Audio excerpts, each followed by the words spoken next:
মৌমিতা ছন্দা দীপঙ্করের একমাত্র সন্তান। মৌমিতার ডাকনাম মৌ।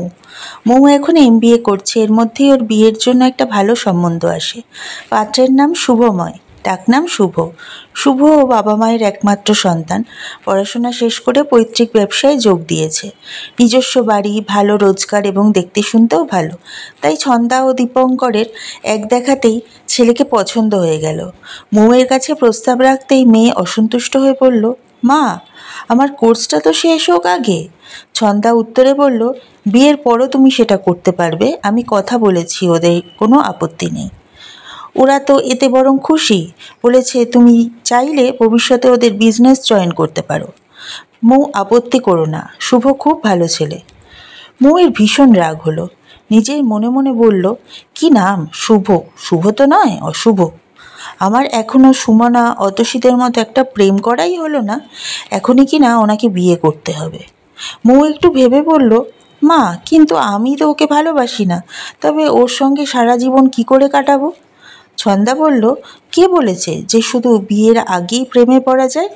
বিয়ের পরও ভালোবাসা হতে পারে। বিয়ের পর একসাথে থাকতে থাকতে তুই নিজের অজান্তেই দেখবি একসময় ওকে ভালোবেসে ফেলেছিস। সেদিন আমার কথা মিলিয়ে নিস।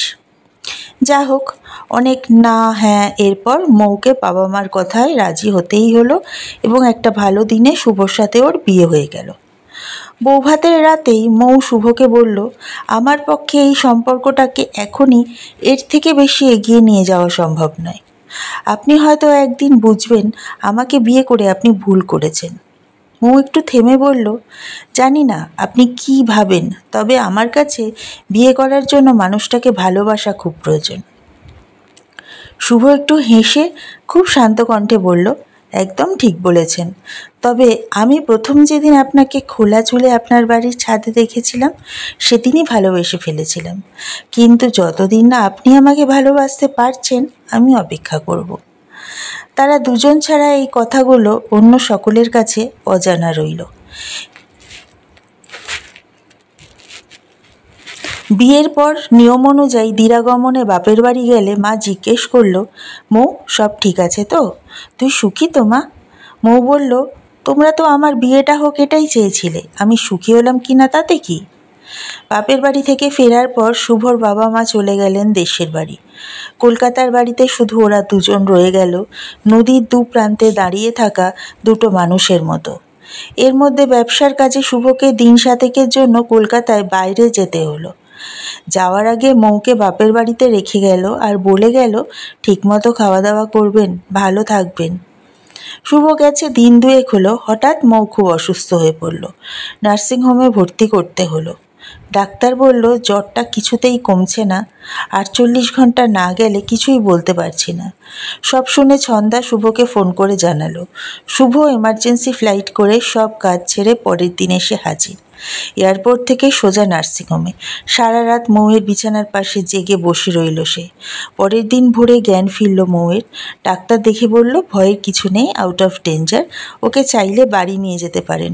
সবাই একটু নিশ্চিন্ত হয়ে রুমের বাইরে বেরিয়ে গেল। রয়ে গেল শুধু ওরা দুজন। মৌ বলল, আমি তো তোমাকে ভালোবাসিনি, তাহলে আমার জন্য সব কাজ ফেলে ছুটে এলে কেন? শুভ বলল, আমার কাছে তোমার থেকে বেশি প্রয়োজনীয় কিছুই নয়, এমনকি আমি নিজেও নই। তুমি এখনই এত কথা বলো না। মৌ, ওরা কখন যেন নিজেদের অজান্তেই আপনি থেকে তুমিতে উপনীত হলো। এর মধ্যে ছন্দা আর দীপক রুমে এসে বলল, ছুটি হয়ে গেছে, বাড়ি যাবি চল। মৌ হেসে বলল, হ্যাঁ মা, যাবো, তবে তোমার সঙ্গে তোমাদের বাড়ি না, শুভর সাথে আমার বাড়ি যাব। ছন্দা বলল, কিন্তু মৌ, তোকে ওখানে কে দেখবে? মৌ বলল, তুমি চিন্তা করো না, শুভ আছে, ওই আমাকে দেখবে। আমাকে যেতে দাও মা, আমাকে যে আজ ওর 6 মাসের অপেক্ষার উত্তর দিতে হবে, বলতে হবে যে আমি ওকে ভালোবেসে ফেলেছি। ছন্দা বলল, শুধু শুভর নয়, আমাদেরও তোকে সুখী দেখার অপেক্ষা শেষ হলো।